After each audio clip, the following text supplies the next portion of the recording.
আজকে যে আন্দোলনটি হচ্ছে সেটি হয়তোবা আমাকে আমার প্রতি বৈষম্য করা হয়েছে। আমি আদালতের রায়ের মাধ্যমে আমি যে মামলাটি করেছিলাম আইন মেনে সেই মামলার রায় পেয়েছি। এখন আইন অনুযায়ী আমার এতদিনের শপথ নিয়ে বসার কথা সেটা দিচ্ছে না।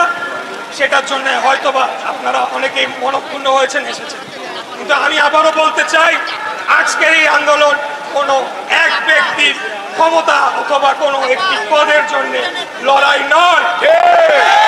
আজকের এই লড়াইটি নির্ধারণ করে দিবে যে এই বছর ডিসেম্বর আমরা আদৌ একটি জাতীয় নির্বাচন, যেখানে জনগণের সুষ্ঠু সঠিক ভোটদানের মাধ্যমে এবং সঠিক গণনা এবং ফলাফল ঘোষণার মাধ্যমে একটি জনগণের সরকার প্রতিষ্ঠা হবে।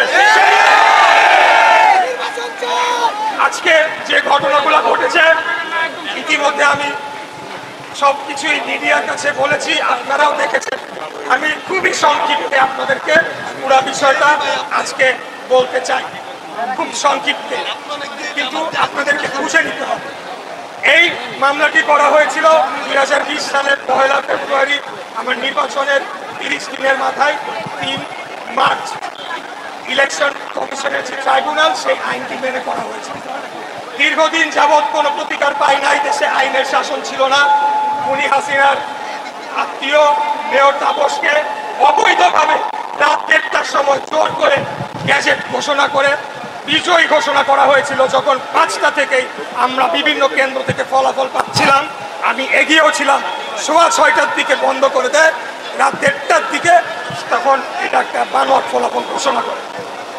সেটাকে অবৈধ যে আমরা মামলা করেছিলাম এবং পরবর্তীতে সকল সাক্ষী প্রমাণ সবকিছু শুনানি শেষে আদালত কর্তৃক নির্ধারিত হয়েছে যে মামলাটি সঠিক ছিল এবং আমি বিজয়ী প্রার্থী হতে পারি আইন অনুযায়ী।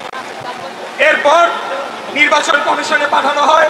কমিশনের সেখানে বিজ্ঞ আইনজীবীরাও রয়েছে, আমার জানা মতে 7-8 জন ডিস্ট্রিক্ট জজ, তারা আইনজীবী প্যানেল হিসেবে কাজ করে থাকেন।